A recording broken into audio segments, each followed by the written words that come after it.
Olha só, o déficit de atenção é um assunto que causa muita polêmica. 2,5% da população infanto-juvenil é diagnosticada com TDAH, transtorno do déficit de atenção e hiperatividade, de acordo aí com a Organização Mundial de Saúde. A gente foi conversar com as pessoas nas ruas sobre falta de atenção. E encontramos quem realmente enfrenta problemas por causa disso.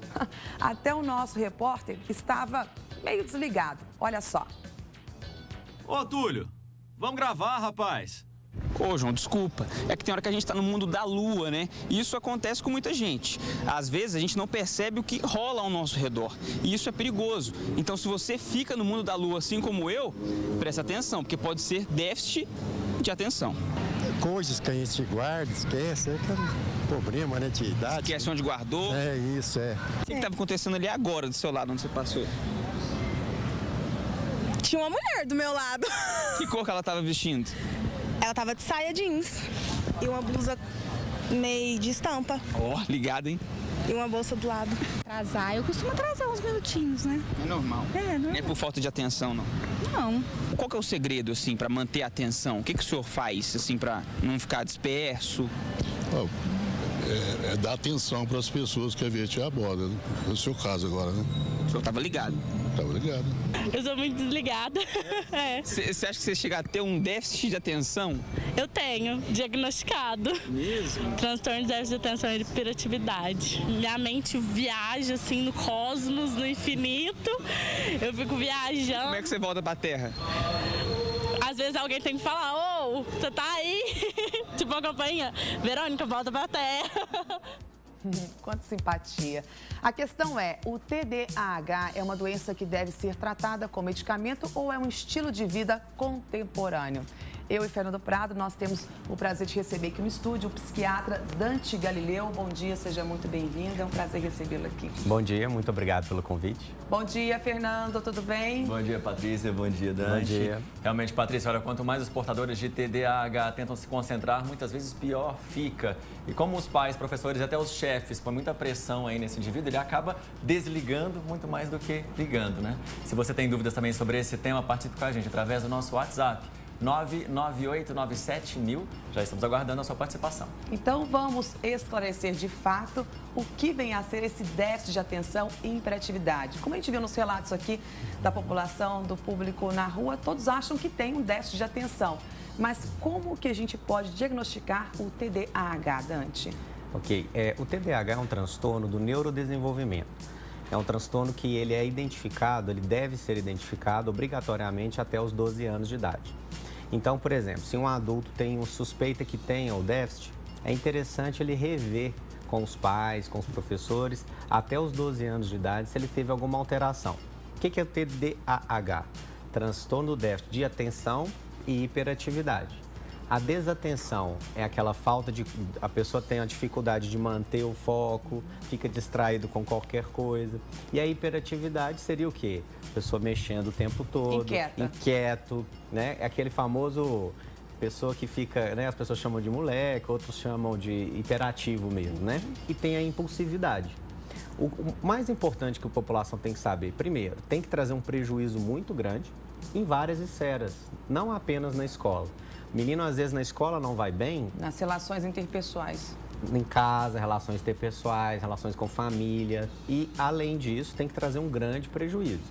E, terceiro ponto, tem que afastar algumas outras doenças, né? Porque não necessariamente uma desatenção quer dizer que seja o transtorno.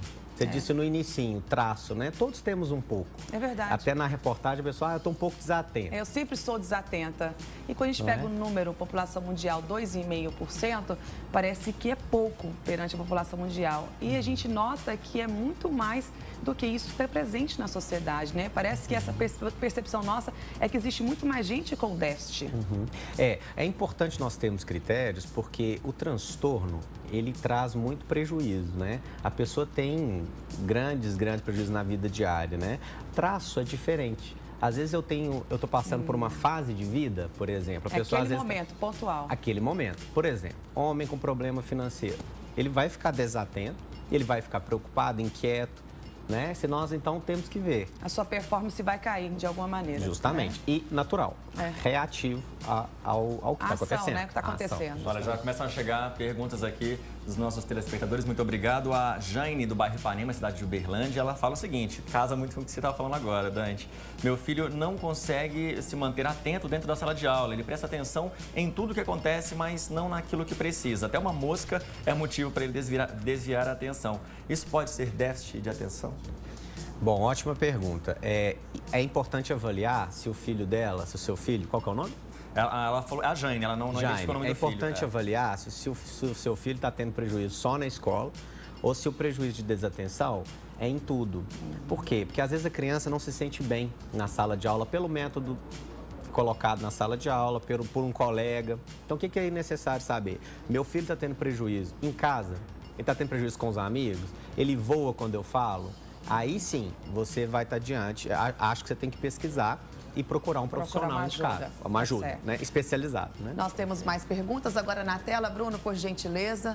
Olha só, Dante. A pergunta é: como é feito o diagnóstico do tratamento de déficit de atenção com ou sem hiperatividade? É a pergunta do Fernando Ribeiro Martelena, da cidade de Uberlândia. Ótima pergunta. O diagnóstico é clínico.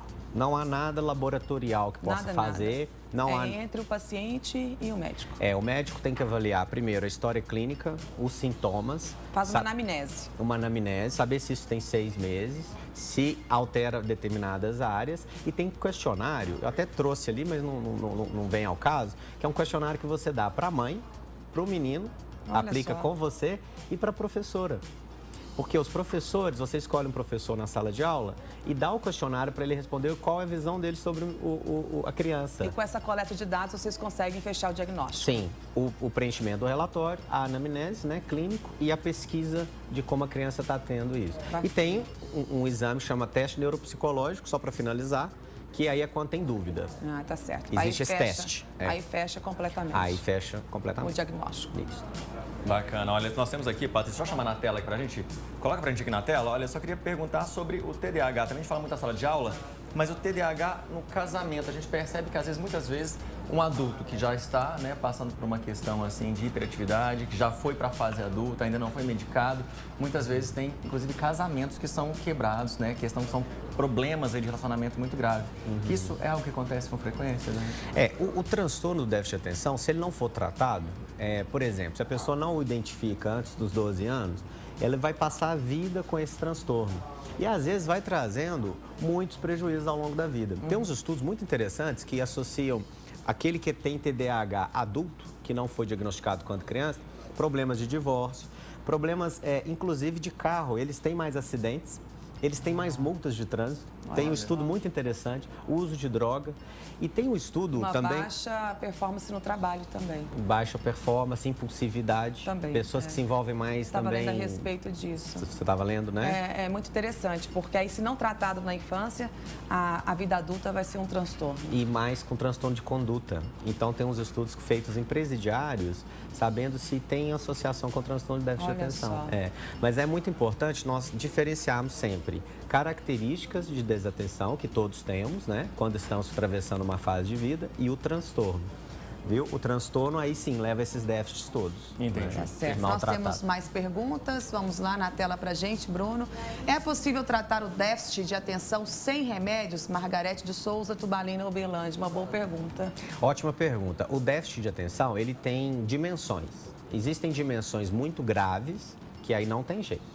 E tem dimensões mais, digamos, eu vou usar uma palavra mais leiga, mais tranquilas. Ou seja, pessoas têm traços que prejudicam, mas que conseguem lidar. Aí sim, existe um treinamento cognitivo. As psicopedagogas fazem muito isso na escola, né? Você pega o aluno, o indivíduo, e ensina a ficar mais quieto, ensina a prestar mais atenção em detalhes, né? Então, a resposta para a pergunta: existe se for um caso leve para moderado.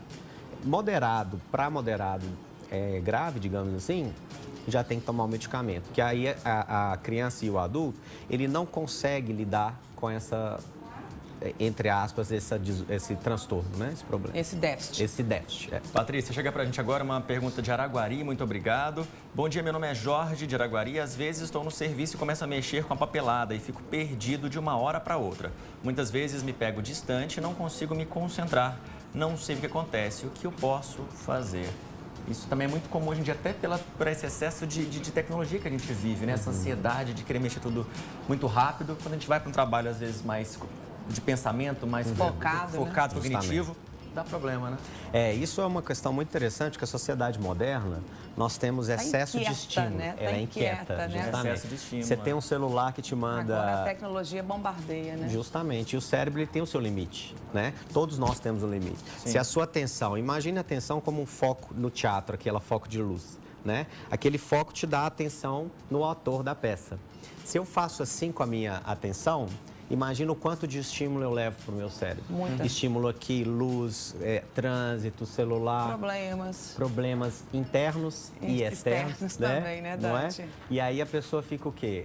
Ela começa a ter uma ideia de que está com déficit de atenção. Mas essa desatenção é por sobrecarga de um sistema cerebral que não consegue. De uma vida contemporânea. Justamente. Né? Interessante. Então, acho que a melhor opinião para ele é selecionar a prioridade, hierarquizar o que é mais prioridade no trabalho dele e fazer uma coisa de cada vez, né? Então, acho, Patrícia, acho que casa muito com essa próxima pergunta da Gleice do bairro Moarama. O déficit de atenção tem cura ou é apenas um controle?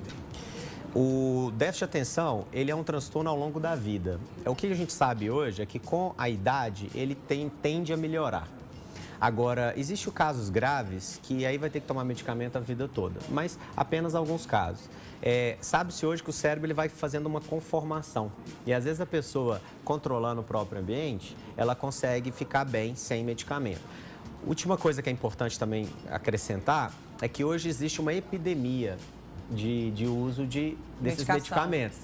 Todos estamos sabendo, estudantes de concurso, de uma forma pessoas descontroladas. Eu estou tendo hoje, nós médicos, estamos sendo alertados por um problema de excesso de uso de medicamento para tentar ter uma atenção em quem não tem o déficit, né? Olha só. Apenas para aumente performance. Por isso que é importante o diagnóstico, né? O diagnóstico clínico. Diagnóstico correto. Perfeito, perfeito. Realmente é muito importante a gente não utilizar esse remédio, porque todo remédio tem contraindicações, tem problemas. Então, se você não tem o problema e utiliza, né, você tem muito mais malefícios. Prejuízos, no futuro. O importante é procurar, então, um especialista, sanar todas as dúvidas, quem está em casa, né? É um despertar. Eu acho que esse é o nosso papel aqui, quanto imprensa, como comunicadores, né? As pessoas se identificaram, procurar ajuda, né? Não temer isso, né? Procurar um psicólogo, um psiquiatra, esse é o caminho, não é, Dante? Sim. Os profissionais são psicólogos, psiquiatras e neurologistas. Os três conseguem diagnosticar. Estão aptos, Porque, por um lado, tem a ausência do diagnóstico, né? Muita gente sofrendo não diagnosticado. E, por outro, tem gente tomando muito remédio sem ter o déficit, né? Por aquilo que vocês falaram, excesso de informação, querendo passar num concurso, toma o remédio achando que vai... E não é esse o caminho. Não é esse o caminho. Então, procurar um profissional. Batemos um papo com o psiquiatra Dante Galileu. Muito obrigada pela presença. Obrigado um ótimo dia. Muito simpático. Obrigado. Volte Bom sempre, trabalho, viu? Obrigado. Ótimo dia. Tchau, tchau. Obrigada, Fernando. Obrigado.